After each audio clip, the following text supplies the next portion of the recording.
Porque nuestra gloria es esta, el testimonio de nuestra conciencia, que con sencillez y sinceridad de Dios, no con sabiduría humana, sino con la gracia de Dios, nos hemos conducido en el mundo, y mucho más con vosotros.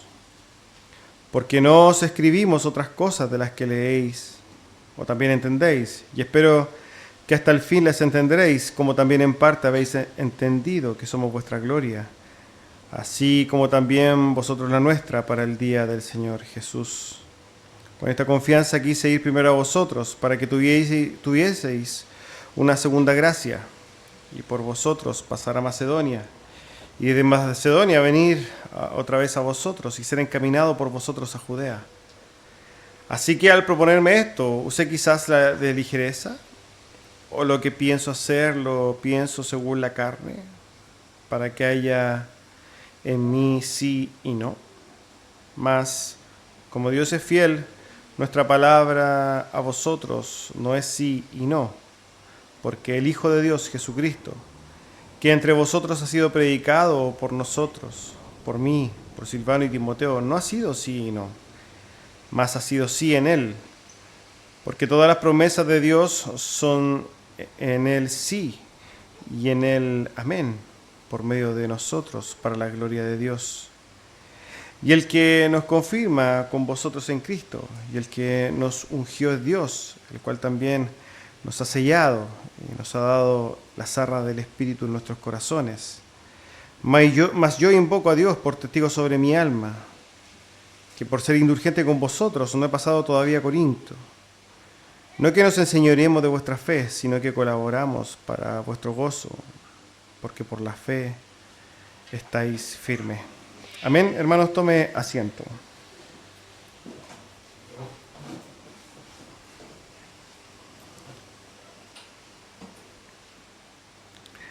Amén. Hermanos, el título del día de hoy es La veracidad de las palabras de Dios. Un título largo, ¿no? Y quizá a la luz del texto que acabamos de leer va a ser difícil de encontrarlo, pero bueno, vamos a ir desarrollando esto. Antes de pasar a la predicación, recordamos entonces nuestras reuniones. El día miércoles a las 8 p.m. nos reunimos a orar en este lugar. El día viernes tenemos estudio bíblico y a las 8 p.m. y hoy día entonces guardando el día del Señor, ¿ya?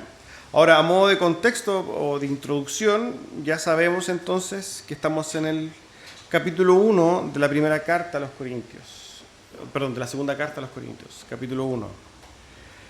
Las 2 semanas pasadas, o quizás las 2 sermones anteriores, viendo los primeros versículos de este capítulo, ya hemos visto cómo el apóstol Pablo se ha acercado, ¿no?, hablando a los corintios de una manera muy suave, ¿no? Sabemos que hay un contexto. El apóstol Pablo había salido hace poco de la iglesia de los corintios mal, las cosas no habían salido bien, había sido rechazado por los corintios, por tanto el tenor de las palabras del apóstol son muy conciliadoras. Empieza hablando entonces de la consolación, después mezcla la consolación con la comunión de los santos, que es lo que nosotros hablamos la semana pasada, y ahora vamos a darnos cuenta de que el apóstol Pablo entonces, en este mismo afán conciliador, quiere dejar claro o explicar algo en particular, y es que el apóstol Pablo no había ido a verlos según les había dicho.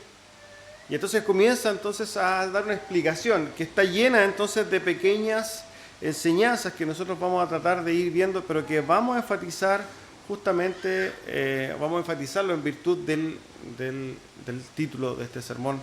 Ahí entonces en el desarrollo vamos a poder comprender un poquito más a profundidad. Ahora, vamos al texto porque es un texto largo, ¿no? Son básicamente 12 versículos que vamos a tener que analizar. ¿Amén? Dice entonces el versículo 12: porque nuestra gloria es esta, el testimonio de nuestra conciencia, que con sencillez y sinceridad de Dios, no con sabiduría humana, sino con la gracia de Dios, nos hemos conducido en el mundo y mucho más con vosotros. El apóstol Pablo entonces comienza este fragmento justamente haciendo alusión a algo. Y dice, nosotros, o yo y mis colaboradores, o yo particularmente, estoy orgulloso de algo. Lo primero que vamos a notar y lo primero que tenemos que aclarar es que el orgullo que básicamente el apóstol Pablo, la gloria, porque eso es lo que dice, el orgullo, la gloria, para nuestra gloria, ¿cierto? Nuestra gloria, nuestro orgullo no es un orgullo pecaminoso al que el apóstol Pablo está haciendo referencia. Sabemos que el orgullo por sí es la manifestación más clara del pecado, ¿no? El amor hacia mí mismo, el cual se empieza a luchar contra el amor a Dios. No es ese el orgullo que el apóstol Pablo está hablando, no es la gloria, no es que el apóstol Pablo se quiera llevar la gloria de Dios. Lo que está haciendo, a lo que quiere referir el apóstol Pablo, es que él está contento, podríamos decir. Él está satisfecho con un actuar. Él está, de alguna manera, con su conciencia muy, pero muy tranquila, y muy tranquilo él mismo en cómo él ha actuado. Y lo dice en base a qué? A que él se ha manifestado tanto para con los corintios y también para con toda la iglesia con sencillez de corazón, con sinceridad de Dios. En otras palabras, lo que quiere decir el apóstol Pablo es que él no ha usado sus propios méritos, la sabiduría humana, para ir a acercarse a los corintios. Esto lo pone el apóstol Pablo como una especie de fundamento para después ir a conversar o después de ir a decirle otras cosas que las vamos a decir, vamos a ver. Él quiere dejar claro que sus palabras, su conducta, su amor, todas estas cosas no se fundamentan en él mismo. De hecho, está hablando de algo totalmente en contra del orgullo. Dice que todas las cosas las ha hecho con la gracia de Dios. De hecho, el apóstol Pablo apunta la gloria, digamos, apunta toda la gloria a Dios. Y él dice que todo lo que ha hecho entonces para con los corintios lo ha hecho con esa sinceridad dada por Dios. Hermanos, no podemos dejar de ver estas palabras sin usar la luz del contexto. Recordamos que el apóstol Pablo había salido mal de los corintios, había sido rechazado. La cantidad de cosas que muchos corintios podrían haber pensado del apóstol Pablo son innumerables. Se puede echar a volar la imaginación. Por ejemplo, los corintios podrían haberle dicho: el apóstol Pablo es un estafador, el apóstol Pablo es un mentiroso, el apóstol Pablo es un manipulador, el apóstol Pablo es alguien que quiere enseñorearse de nosotros, después va a decir que no lo quiere hacer. Todas estas cosas apuntan, ¿cierto?, a un sentimiento de rechazo de los corintios. Entonces el apóstol Pablo lo que está haciendo justamente para poder entonces dejarles claro que él está despojado de sí mismo, que él no quiere gloria para sí mismo, sino que lo que él ha hecho es realmente fundamentado en la gracia de Dios. Él está de alguna manera sirviendo en amor y descansando solamente en la gracia de Dios. El apóstol Pablo entonces lo explica así, lo explica de esta manera y empieza entonces a poner este fundamento para poder expresar o para poder empezar a hablar de otras cosas que obviamente vamos a poder ver. Versículos 13 y 14 dice así entonces: porque no os escribimos otras cosas de las que leéis o también entendéis, y espero que hasta el fin las entendiereis, como también en parte habéis entendido que somos vuestra gloria, así como también vosotros la nuestra, para el día del Señor Jesús.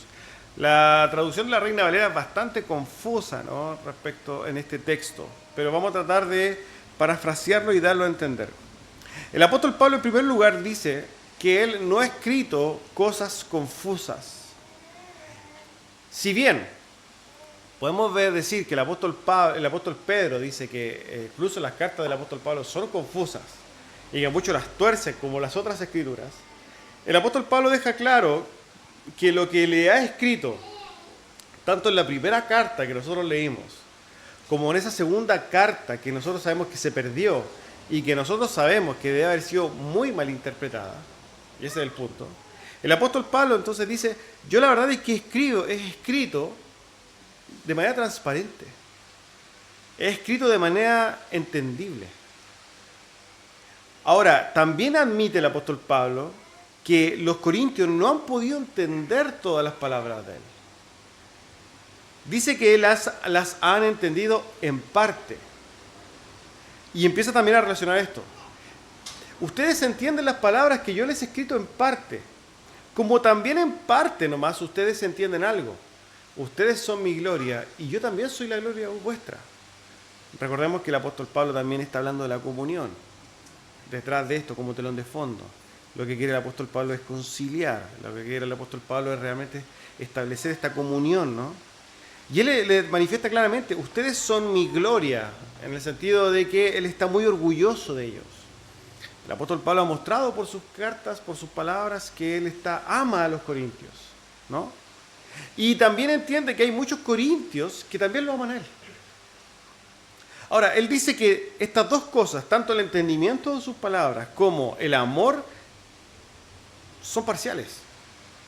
Entienden poco mis palabras y también entienden poco esto de el amor que yo les tengo y me aman poco, podríamos decir.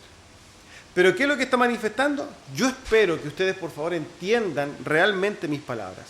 Que les ha hablado abiertamente, digamos, transparentemente, y dice ahí, y espero que hasta el fin las entendierais, que yo espero realmente que ustedes entiendan las verdaderas intenciones de mis palabras.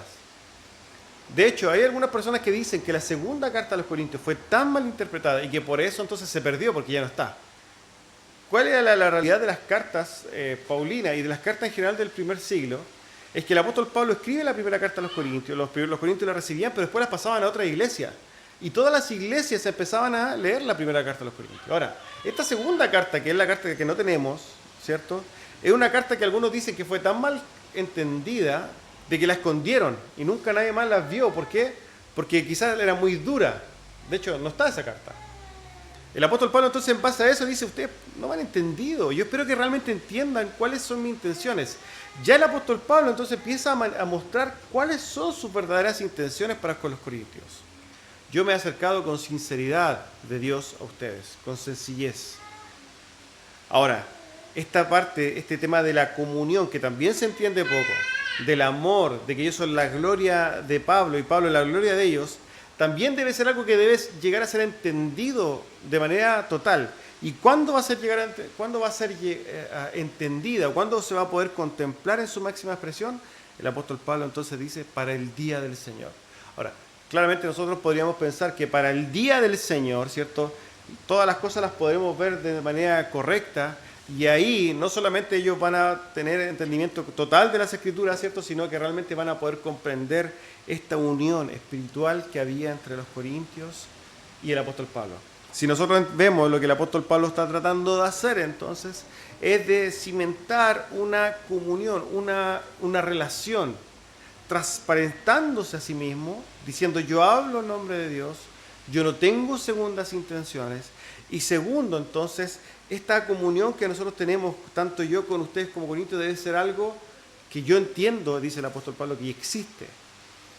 El apóstol Pablo entiende y sabe que hay amor entre los corintios y él, a pesar de las diferencias que quizás pudieran haber. Ya sabemos nosotros que en este tiempo entonces las relaciones estaban un poco tensas. Pero también ya sabemos, cuando hicimos introducción a la segunda carta a los Corintios, que en este mismo tiempo que el apóstol Pablo está escribiendo a mucha distancia de los Corintios, Tito ya está entonces también hablando con los corintios y está llegando a esta conciliación. De hecho, el corazón de los corintios ya podríamos pensar que en este tiempo había sido volcado en amor hacia el apóstol Pablo, pero el apóstol Pablo todavía no lo sabía. Él sabía que los corintios lo amaban, pero no sabía que realmente ya lo habían recibido y que las cosas de alguna manera ya estaban subsanadas, ¿ya? Ahora el apóstol Pablo sigue diciendo entonces, y aquí ya vamos a captar cuál es el punto del apóstol Pablo. Dice el versículo 15, con esta confianza quise ir primero a vosotros, para que tuvieseis una segunda gracia, y por vosotros pasar a Macedonia, y desde Macedonia venir otra vez a vosotros, y ser encaminado por vosotros a Judea. El apóstol Pablo entonces, diciendo que él estaba confiado, ¿no? Él de alguna manera descansaba en algo que él pensaba. ¿Qué es lo que el apóstol Pablo pensaba? Que realmente tenía una comunión con los corintios, que había una relación. Imagínense esto, lo que está más o menos planteando. Nosotros tenemos una comunión bien cercana con los hermanos de Temuco, ¿no? Hay una confianza en ellos. Yo entonces sé que si yo voy a Temuco voy a pasar a verlos, voy con confianza.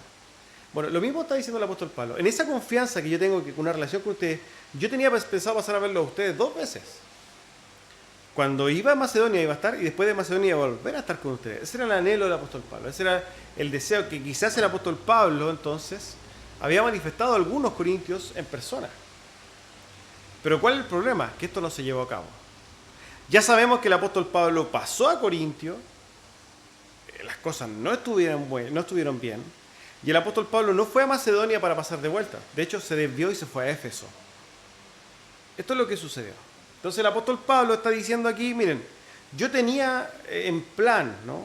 El anhelo era poder bendecirlos, dice ahí, con una segunda gracia, una segunda visita. Pero las cosas no se dieron así.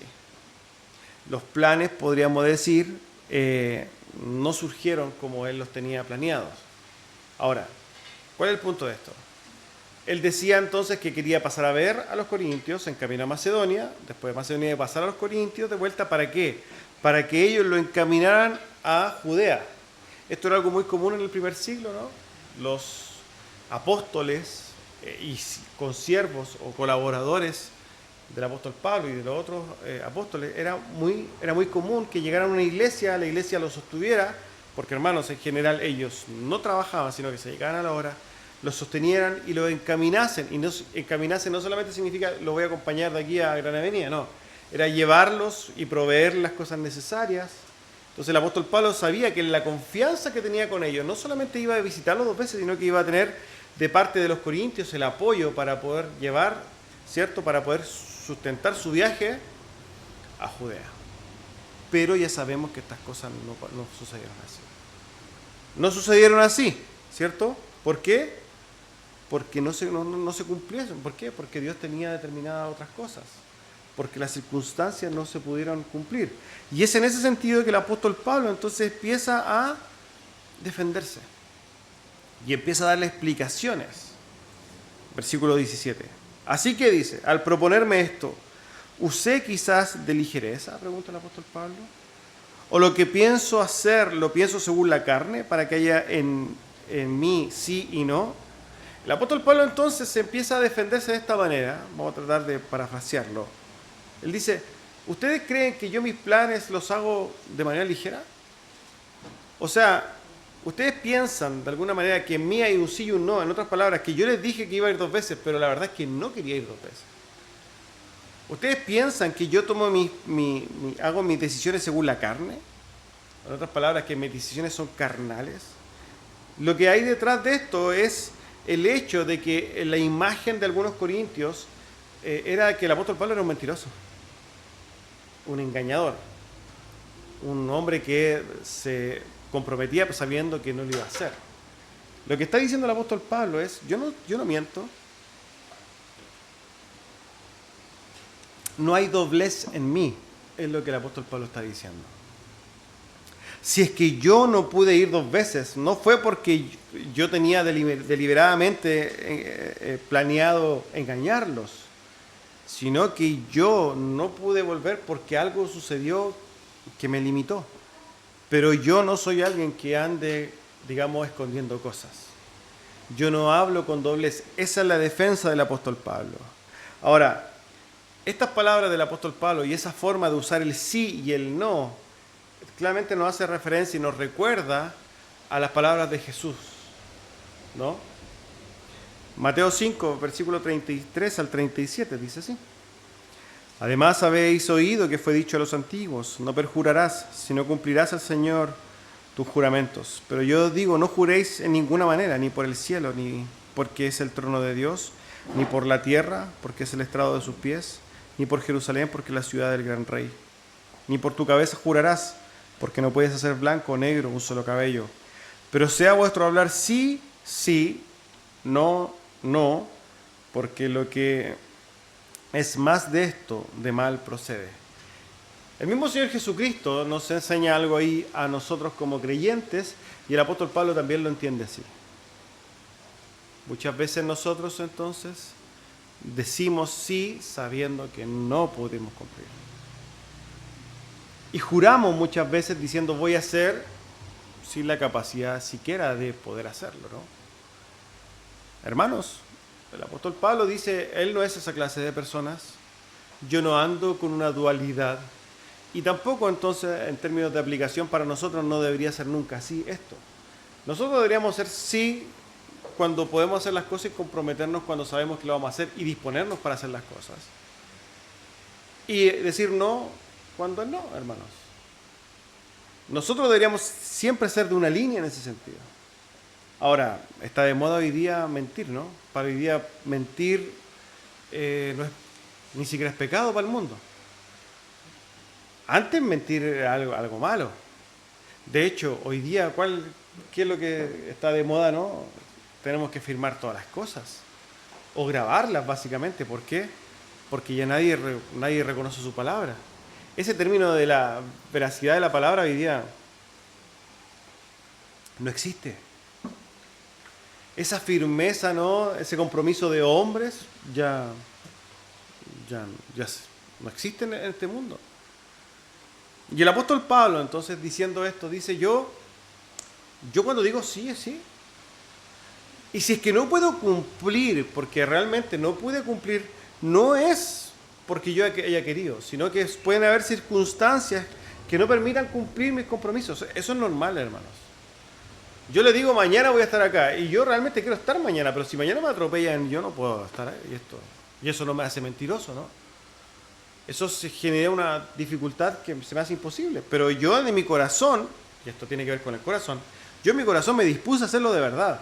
Y esto es lo que el apóstol Pablo está diciendo. Él de corazón se ha comprometido a ir, pero se le han surgido cosas. Ahora, lo que quiere establecer bien claramente el apóstol Pablo es que sus palabras son verdaderas. Él está apuntando a la veracidad de sus palabras. Y es el punto, y aquí llegamos a lo que nosotros pusimos, digamos, en el título de este sermón, ¿no? Aquí vamos a hablar de la veracidad de las palabras de Dios. ¿Y cómo llegamos a esto? Es que justamente el apóstol Pablo va a usar a Dios como ejemplo para él decir que él no miente. Versículo 18 dice así: mas como Dios es fiel, nuestra palabra a vosotros no es sí y no. En otras palabras, como Dios es fiel, nuestra palabra a vosotros también es fiel. Esto lo lleva a Dios. El apóstol Pablo es el que cita a Dios en este lugar. El apóstol Pablo trae entonces a Dios para tratar de hacerlo entonces una especie de testigo y también de señal para decir, miren, ¿ustedes conocen a Dios? El apóstol Pablo obviamente sabe que es una iglesia cristiana, ¿no? Corintios, ¿ustedes conocen a Dios? ¿Conocen la fidelidad de Dios? Ustedes saben que Dios es fiel, ¿cierto? ¿Qué significa que Dios es fiel? Que Dios no cambia, Dios no muta, Dios no anda con un cambio de parecer, ¿no? Dios es fiel. Y así como Él es fiel, nosotros también hemos andado para con ustedes, dice el apóstol Pablo, o yo he andado para con ustedes en fidelidad. O sea, mi palabra es sí, mis palabras son verdad. Y continúa diciendo, no solamente hablando de Dios. Versículo 19 dice, porque el Hijo de Dios, Jesucristo, que entre vosotros ha sido predicado por nosotros, por mí, por Silvano y Timoteo, no ha sido sí y no, mas ha sido sí en Él, porque todas las promesas de Dios son en el sí y en el amén, por medio de nosotros, para la gloria de Dios. A ver, el apóstol Pablo entonces en primer lugar cita a Dios, como Dios es fiel, pero ahora empieza y cita al Hijo. Cita entonces el atributo del carácter de Dios en cuanto a la fidelidad de Dios, y por otro lado entonces viene a citar a Jesucristo. Jesucristo, hermanos, es justamente la manifestación más clara, podríamos decir visible, tangible, de la fidelidad y de la verdad. ¿Cierto? Jesús también inmutable. Jesús también baluarte de la verdad. Jesús, hermanos, es fiel. El apóstol Pablo dice entonces que ni él, ni Timoteo, ni Silvano han predicado a un Jesucristo falso, ni mucho menos. Está hablando todo esto para hablar de algo que no se mueve. Cuando hablamos de Cristo hay cosas que realmente no se mueven. Por eso hablamos de la roca, ¿no? Cristo entonces representa también, no solamente porque Él es la verdad y Él dice la verdad, sino que detrás de Él y de la predicación del Evangelio de Cristo hay verdades que son inamovibles, rocas. A esto apunta la fidelidad, una roca que no se mueve. Así como Dios es fiel, Jesucristo y sus verdades son fieles. Y por lo demás, aquí el apóstol Pablo va a hablar entonces de las promesas cumplidas en el sí y en el amén, que hacen referencia a todas las promesas de Dios hechas al Hijo o hechas del Hijo y que se cumplen en el Hijo, como un ejemplo realmente de fidelidad, porque esto es lo que vemos. Nosotros venimos estudiando a Cristo en el Antiguo Testamento hace un tiempo, ¿no? Y vemos como el Padre, Dios, ese Dios fiel, ha llenado la Escritura, ha plasmado la Escritura de promesas. Y que nosotros en los estudios hemos hablado de que son muchos años, hermanos.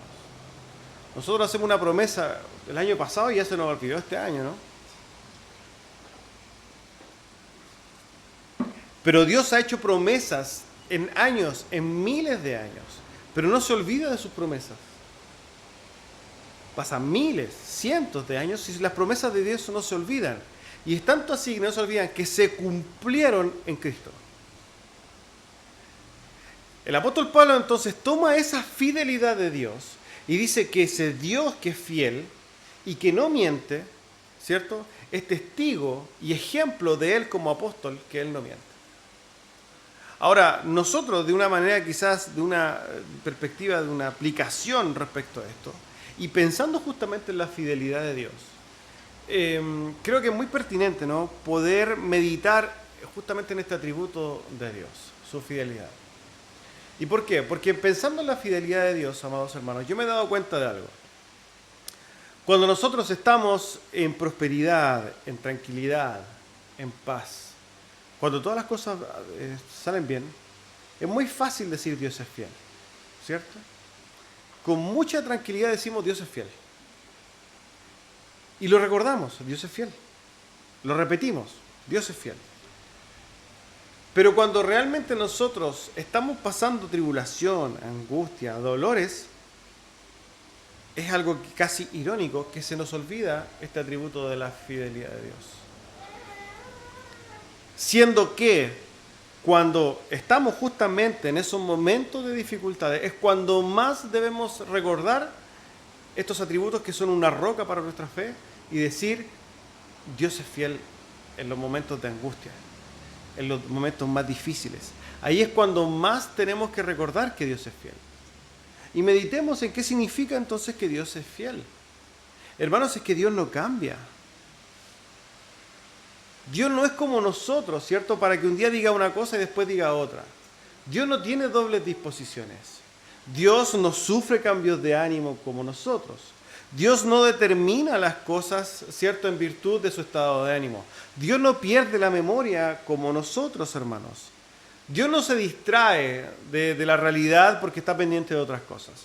Bajo ningún punto de vista, hermanos, Dios cambia. Dios siempre es fiel. Dios se mantiene firme. Y Dios lo que ha decretado lo va a hacer. Así lo dice la Escritura. ¿Dirá Dios y no hará?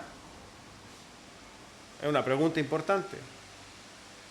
Una pregunta que todo creyente debería hacerse. ¿Acaso Dios dirá y no hará?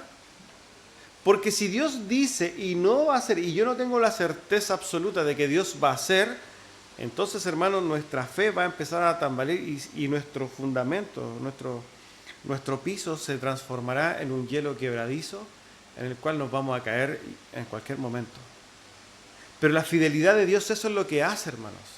La fidelidad de Dios es el atributo que afirma todas las verdades que nosotros creemos.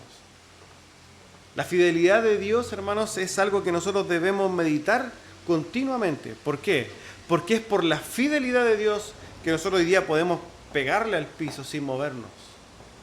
Es por la fidelidad de Dios que nosotros sabemos, hermanos, que todas las cosas que nosotros vivimos y que nosotros esperamos se van a cumplir. Si Dios no es fiel, ¿qué le dice a usted que realmente se va a ir al cielo? Si Dios no es fiel, ¿qué le dice, por ejemplo, a usted? Que, no sé, que cuando llegue el momento de la muerte, entonces va a sufrir castigo eterno. ¿Cierto? ¿Quién le asegura a usted el perdón de los pecados? ¿Quién le asegura a usted que realmente su pecado fue colgado en la cruz del Calvario? Si es que nosotros no creemos, si nosotros no realmente no abrazamos la fidelidad de Dios, entonces todas las cosas que tienen que ver con la perspectiva espiritual están perdidas. No sirven para nada. ¿Quién les garantiza a ustedes que no les espera un futuro de total calamidad, carnal y espiritualmente? ¿Quién se lo garantiza si es que Dios no es fiel? Ahora, ¿cómo nosotros sabemos que todas las promesas de Dios sí son verdaderas? Las sabemos porque Dios es fiel. Dios no solamente ha sido fiel, sino que Dios es fiel. Hermanos, y al entender esto, nosotros nos podemos acercar a las Escrituras y encontrar realmente esas promesas de Dios para nosotros y saber con a ciencia cierta que Dios va a cumplir lo que ha prometido. Y encontramos muchas promesas en las Escrituras, por ejemplo. Encontramos verdades que se transforman en promesas. Hay una verdad clara que es una promesa en sí misma. Y es que Dios, en quien comienza la buena obra, la va a terminar hasta el día de Jesucristo. Esto es una verdad, hermanos. Pero a la misma vez es una promesa. Habla de un actuar continuo. ¿Qué implicaciones tiene eso en nuestra vida? Hermanos, es que si Dios comenzó la obra en usted, créame que el Señor la va a terminar hasta el día de Jesucristo. En el camino en el que Él comenzó la buena obra en usted, no la va a terminar hasta el día de Jesucristo. Y eso significa que usted va a pasar por altos, por bajos, por anchuras, por angosturas. Va a pasar por muchos momentos diferentes, pero eso significa claramente que la obra de Dios se está llevando a cabo. Y lo sabemos, ¿por qué? Porque eso es una promesa de Dios. Y sabemos que esa promesa se va a cumplir y se va a hacer hasta el día de Jesucristo. ¿Cuándo? Cuando realmente Cristo venga, y si nosotros estamos vivos, nuestros cuerpos serán glorificados. Y obviamente de ahí para adelante vendrá la otra promesa, ¿cierto? Que nosotros viviremos en una eterna comunión con Dios. Una vida de total gozo, ¿no?, en la presencia de Dios. Eso también tiene que ver con una promesa de Dios. Nosotros estamos aquí porque hemos abrazado esas promesas de Dios. Saber que Dios nos ha perdonado de nuestros pecados. Y sabemos entonces que Dios, conforme a sus promesas, nos tiene reservados la herencia celestial, la comunión eterna con Dios. Y eso lo sabemos por qué. ¿Y por qué tenemos la certeza de que así va a ser? Porque Dios es fiel. Porque Dios es fiel, hermanos. También sabemos, hermanos, y encontramos esa promesa gloriosa de Romanos 8:28, y es que para nosotros los hijos todas las cosas redundan para bien. Todas las cosas, por muy dolorosas que sean, por muy difíciles que sean, tienen y vuelcan para bien. Y eso es algo que a nosotros, en momentos de dificultad, siempre se nos olvida.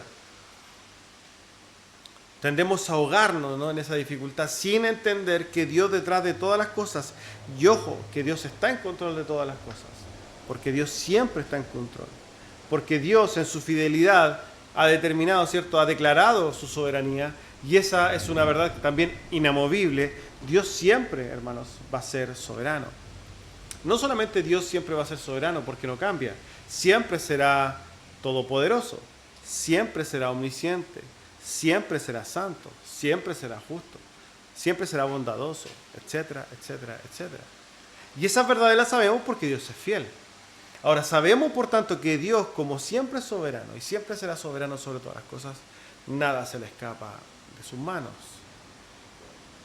Dios no está, digamos, quizás pendiente de las necesidades de otros creyentes y se olvida de las mías. No, hermano. Es que a mí me está pasando esto, pero es que Dios está en control. Es que yo estoy pasando esa dificultad, pero es que Dios sabe. Y Dios está orquestando esto. Y Dios no ha perdido entonces ni se lo ha olvidado. Esto entonces nosotros lo sabemos. ¿Por qué? Porque Dios es fiel. Y Él no nos dice solamente que todas las cosas nos redundan para bien, sino que Él dice que nunca estaremos solos, hermanos. Es así, la Escritura nos dice que nunca estaremos solos. Nos dice que siempre moraremos con Él. Nos dice, hermanos, que nuestros pecados han sido perdonados, lavadas nuestras culpas. Y eso es tremendamente importante, hermanos. La culpa, el pecado, la justicia de Dios es la centralidad no misma del Evangelio. Tiene relación con ella, con la esencia misma de la vida. O sea, derechamente nosotros, hermanos, sabemos que hemos pecado contra un Dios santo. Y lo seguimos haciendo. Pero ¿qué encontramos en las Escrituras? La fidelidad de Dios, que nos muestra y nos dice que nuestros pecados, ¿cierto?, si fueran rojos como el carmesí, vendrán a ser como blanca lana. Y hermanos, nosotros sabemos entonces que por mucha que sea nuestra maldad, en la cruz del Calvario todas nuestras culpas han sido pagadas. Y eso para nosotros tiene que ser de profundo consuelo. ¿Por qué? Porque para nosotros, al ver el horizonte, hermanos, no encontramos nada más que bien. Esa es una realidad. Muchas veces pasamos un montón de dificultades, un montón de dolores, y está bien porque somos humanos. Pero juntamente con el dolor viene el consuelo de Dios. Y lo encontramos justamente en las promesas de Dios. Ciertamente nadie se va a estar riendo frente a una pérdida, eso es normal. O bajo una dificultad, un dolor, una enfermedad. Nadie va a estar riéndose de eso, es normal. Y nadie dice que el cristiano no puede sufrir, vamos a sufrir. Ese no es el punto. El punto, hermanos, es que cuando nosotros en ese momento nos acordamos de quién es Dios, de sus promesas y de su fidelidad, entonces nuestras almas son consoladas. Nuestros corazones son levantados. Recibimos esa paz de Dios. ¿Por qué? Por medio de meditar en las promesas preciosas de Dios. Porque son promesas, son cosas que muchas veces no las tenemos aquí. Pero son cosas que están al final del camino. Cuando nuestras vidas se acaben, hermanos, esas promesas son inamovibles. Tendremos entonces comunión con Dios. Ahora el apóstol Pablo sigue diciendo en el versículo 21 y 22.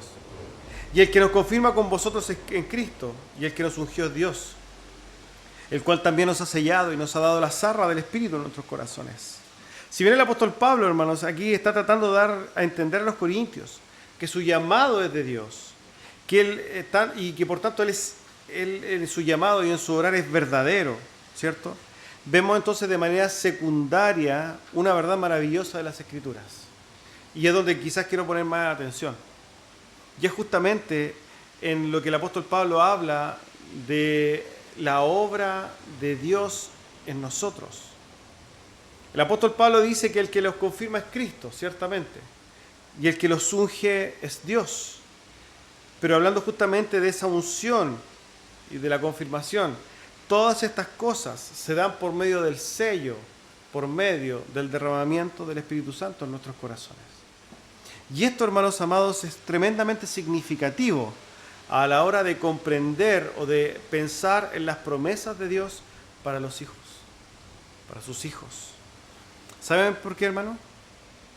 Porque el hecho de que el Espíritu Santo more en nosotros viene a ser también una muestra del profundo amor de Dios.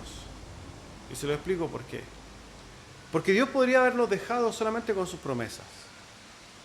Dios podría y bastaría, sin lugar a dudas, con las promesas de Dios. Las que encontramos, ¿no? Seremos perdonados, tendremos comunión con Dios eterna. ¿Sería suficiente? La respuesta es sí. Pero Dios en su amor ha hecho algo mucho más significativo para nosotros. ¿Por qué? Porque no ha dejado promesas vacías en nosotros, o no ha dejado promesas sin darnos a nosotros elementos en los cuales nosotros, en nuestra humanidad carnal, ¿cierto?, podamos sujetarnos.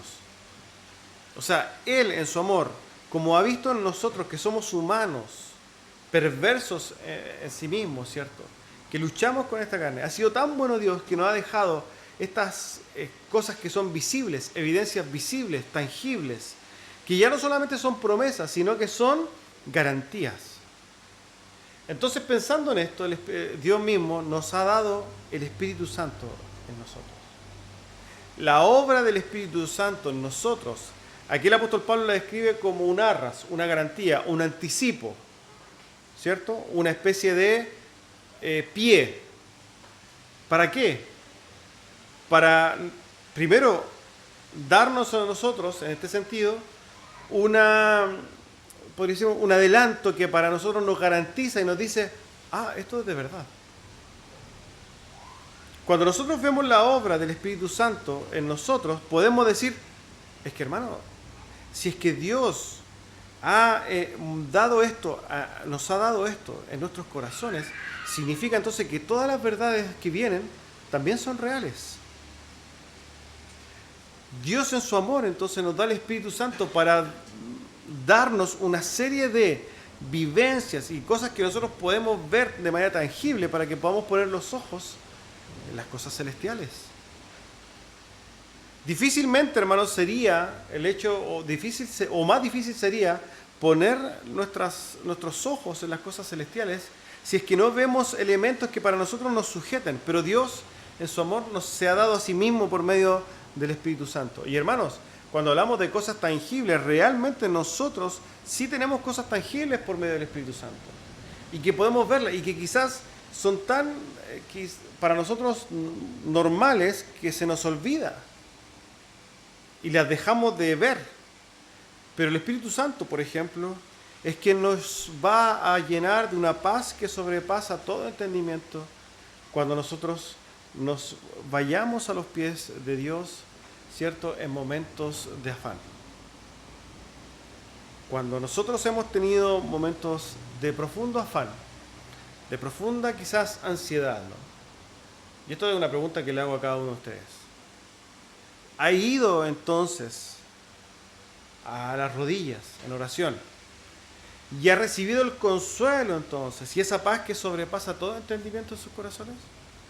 ¿Eso lo ha vivido? Yo creo que muchos sí, ¿cierto? Y esa justamente es la obra del Espíritu Santo en sus corazones. ¿Qué viene a ser para nosotros, hablando de las promesas? Una evidencia. Una evidencia de que el actuar de Dios, de que la obra de Dios en nosotros está funcionando, o sea, está. Y si esa obra está, entonces nosotros podemos poner mayor énfasis y tener mayor seguridad al enfrentar las promesas eternas de Dios. El Espíritu Santo entonces también nos guía a toda verdad. ¿Acaso alguien entonces ha podido entender que por sus medios carnales no ha podido abrazar las verdades de Dios, sino que ha sido una revelación desde el Espíritu para que nosotros podamos caminar y entenderlas? Yo espero que también haya podido entender eso, porque eso también es una obra del Espíritu Santo en sus corazones. Alguien también ha sido guiado por el Espíritu a buscar de Dios, no sé, en oración. Alguien ha sido llevado por una fuerza interna que no es nuestra a ir a inclinarte ante los pies de Cristo. Ese es el Espíritu Santo de Dios clamando, ¿cierto?, con gemidos indecibles.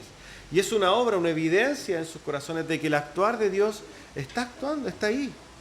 ¿Alguien ha sentido entonces que Dios, mediante el Espíritu Santo, ha contristado su alma de una manera terrible, haciéndolo sentir en una prisión o básicamente en una cosa indescriptible, ¿no?, realmente frustrante, dolorosa, cuando ha pecado?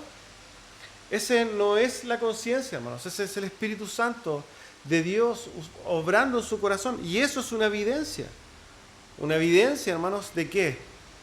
De que Dios está actuando en usted. Todas las cosas, toda la obra del Espíritu Santo, la consolación, hermanos, el cambio en nosotros, todas estas cosas son elementos visibles para que nosotros podamos decir, sí, Dios está obrando. Muchas personas se acercan, hermanos, y a mí se me acercan muchas personas diciendo, pastores, que no sé si soy salvo.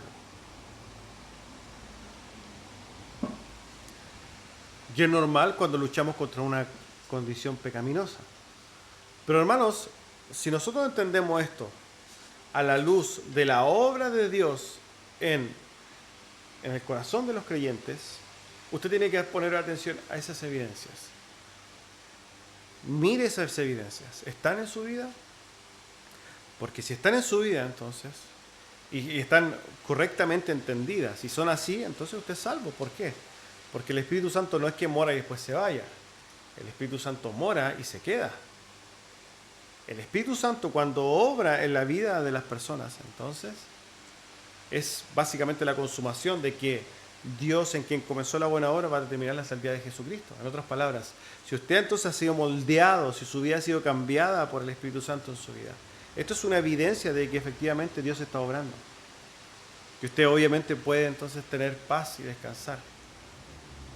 Tenemos que clamar ciertamente a Dios para que siga haciendo esa obra, y por eso es parte continua de nuestras oraciones. ¿Para qué? Para que Dios siga obrando en nuestros corazones. Por tanto, hermanos, si nosotros resumimos todas estas cosas y podemos entender, ¿son veraces las palabras de Dios en las Escrituras? ¿Son fuentes, digamos, dignas de poder creerlas? ¿Las promesas de Dios son algo real en lo cual nosotros podemos sujetarnos? ¿Son de beneficio espiritual para nuestras vidas el mirar y observar las promesas de Dios? La respuesta es 100% sí. 100% sí. Ahora, el apóstol Pablo, y volviendo quizás al texto, está entonces el apóstol Pablo dirigiéndose a los corintios, ¿cierto? Poniendo a Dios, hablando de la veracidad de él, en sus palabras, poniendo como ejemplo a Dios, y él termina diciendo entonces, versículo 23-24, mas yo invoco a Dios por testigo sobre mi alma, que por ser indulgente con vosotros no he pasado todavía a Corintio. No es que nos enseñoremos de vuestra fe, sino que colaboramos para vuestro gozo, porque por la fe estáis firmes. El apóstol entonces hablando, y ya él mismo citando a la fidelidad de Dios, citando entonces en que Dios cumple, y aquí trayéndolo como testigo, como fiel testigo de sus palabras, él dice que él, poniendo a Dios como el veraz, y diciendo a sí mismo, yo estoy hablando también verazmente, ha dicho y termina diciendo, ¿saben qué, Corintios? Yo no he ido a ustedes básicamente por ser indulgente con ustedes. Aquí encontramos el motivo por qué el apóstol Pablo no ha querido ir. El apóstol Pablo no ha querido ir para ser indulgente con ellos. Indulgente, de indulgencia, ¿no? De perdón, de consideración. El apóstol Pablo está hablando de que no ha ido porque los considera. ¿Y por qué? Él quiere ser suave con ellos, no quiere ser duro. Ya el apóstol Pablo en la primera carta a los Corintios los había no amenazado, pero sino que les había advertido. 1 Corintios 4, versículo 21 dice, ¿qué queréis? ¿Iré a vosotros con vara o con amor y espíritu de mansedumbre? Ciertamente, hermanos, esta es una realidad que todo líder de iglesia vive. El apóstol Pablo dice, yo no he querido ir a hablar con ustedes porque la verdad es que quiero ser indulgente contigo. ¿Por qué? Porque si yo voy ahora, tengo que ir con vara. Esa es la verdad de las cosas. Y el apóstol Pablo no ha querido ir con vara. ¿Y por qué no ha querido ir con vara? ¿Porque la vara sea mala? No. Porque entiende que los corintios, hermanos, son tan carnales, y esa es la realidad de las cosas, interpretan tan mal las cosas que él ya fue con vara y de hecho salió mal, ¿no? La primera visita del apóstol Pablo no fue, digamos, con la intención de ir a poner vara, no. Él fue con la intención de ir a conciliar, de ir a enseñar, de ir a reforzar la enseñanza del amor de la primera carta, pero aún así con eso fue mal recibido. Ahora, el apóstol Pablo dice, yo no quiero ir de nuevo con ustedes, ¿cierto?, por ser indulgente con ellos. Dice, no que nos enseñoremos de vuestra fe. ¿Por qué? Porque en este sentido el apóstol Pablo dice, si es que yo voy con vara a ustedes, ustedes van a pensar que yo me quiero hacer señor de ustedes.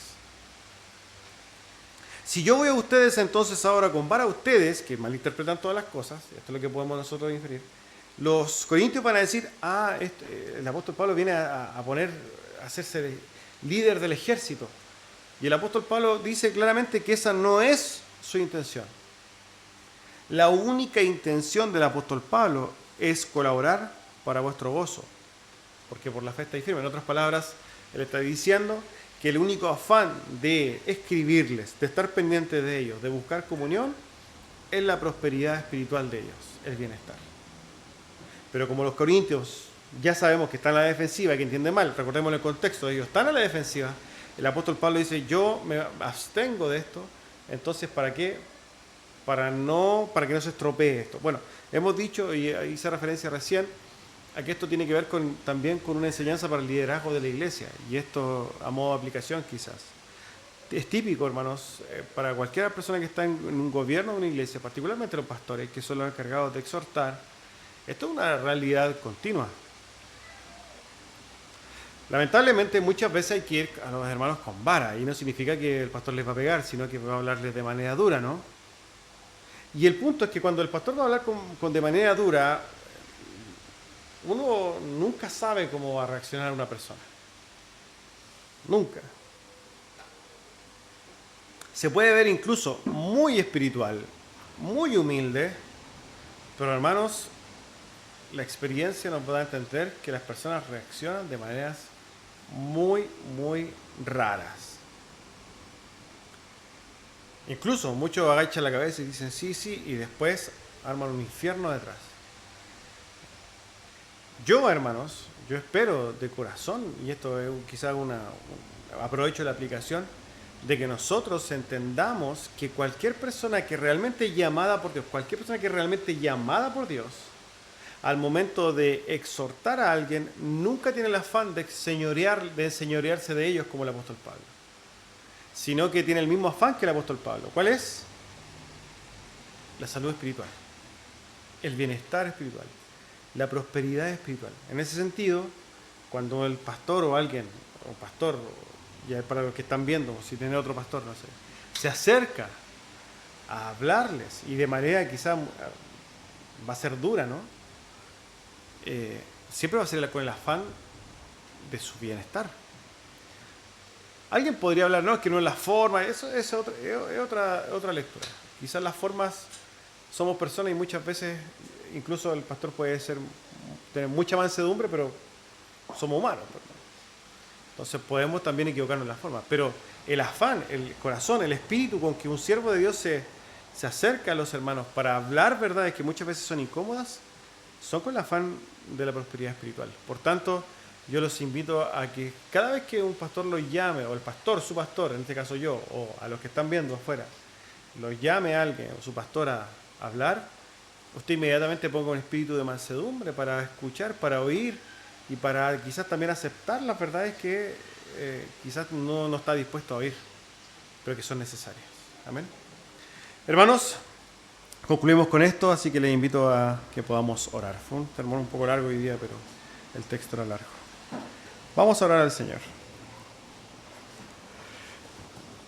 Padre glorioso, damos, Señor, gracias por su palabra. Gracias, Señor, por lo que podemos leer en su palabra. Sabemos, Señor, que todas las escrituras están ahí para enseñarnos. Particularmente en este sentido podemos ver estas verdades que tienen el afán también de afirmar nuestra fe. Ayúdenos, Señor, a confiar cada día en sus promesas. Ayúdenos a ir a las escrituras para poder conocer estas verdades y también que éstas se transformen en pilares de nuestra fe. Rogamos, Señor, de su ayuda en el nombre de Jesús. Amén.